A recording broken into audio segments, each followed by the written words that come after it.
diabetes type 2. In a moment, we're going to be talking about prediabetes. Prediabetes and how close you are to becoming a diabetes type 2 patient. It's certain symptoms that you're going to go ahead and watch for, and they're right here. Hi, how you doing? This is Georgina Sagado Chavez. I'm a physician, naturopath, and acupuncturist, and I like to see my patients have so much energy, thrive, and succeed in life by balancing hormones naturally. A lot of people don't know that before you become diabetic, you have tons of symptoms prior of it, tons of it. But a lot of people, they don't even understand them because they think they're waiting until they say, oh, you're diabetic. I have a lot of patients, they say, you're pre-diabetic. And they go like, no, my doctor say that I'm okay. They took the test for diabetes and I'm healthy. No, it's certain symptoms that you have that you have to be aware of. When you're diabetic, it means that you're worse, okay? But you already have symptoms prior to that. What are those symptoms? Big belly. Big belly is a big sign of insulin is not working properly. Big belly. And a lot of people nowadays, if you notice, they have big belly, and even if there are no fat all over. Obesity and overweight, if you notice, most of the people, they have big bellies. Check on that one. All right. Now, the second symptom is high blood pressure, hypertension. Hypertension is very common nowadays for people that they are under 40, 50, 35 years old.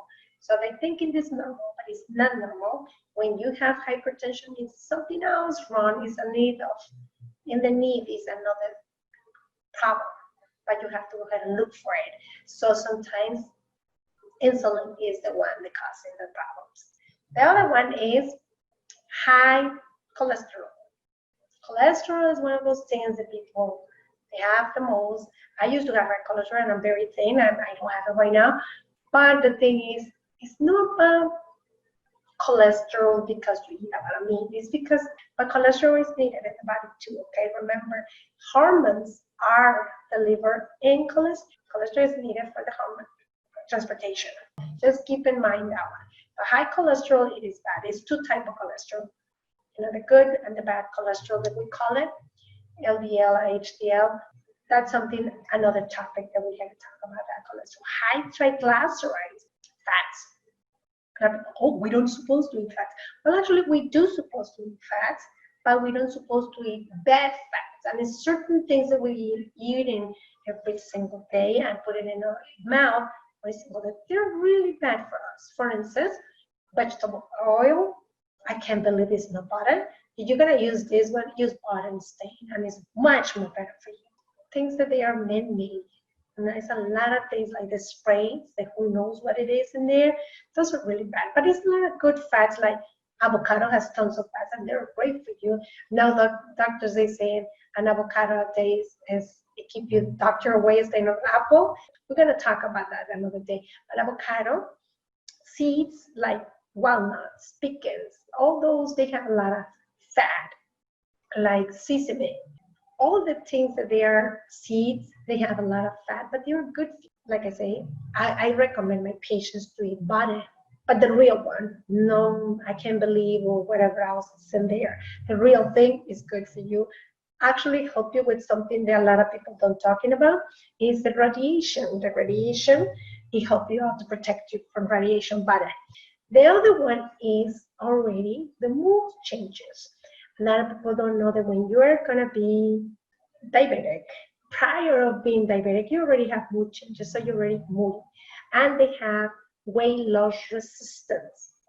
A lot of people don't know the insulin, when your insulin is not under control, it's not balanced, it's not really easy to lose weight.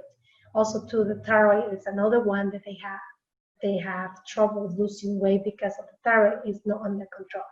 If you have any of those symptoms, 2 or 3 of those symptoms, most likely you are pre-diabetic. Now, I gotta tell you something. If you do something right now before that you become diabetic, the odds of you becoming healthier are big, and the odds that you're never gonna have diabetes is very big. So you keep up the good, healthy habits, right? Don't forget, I'd be more than happy to help you out.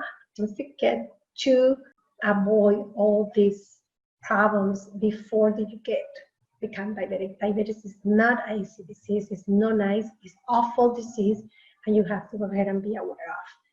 All right, until next time, thank you very much. Don't forget to subscribe and see you later. And don't forget, if you don't have your health, you can't really have anything else. Because without your health, you don't have anything. Bye-bye.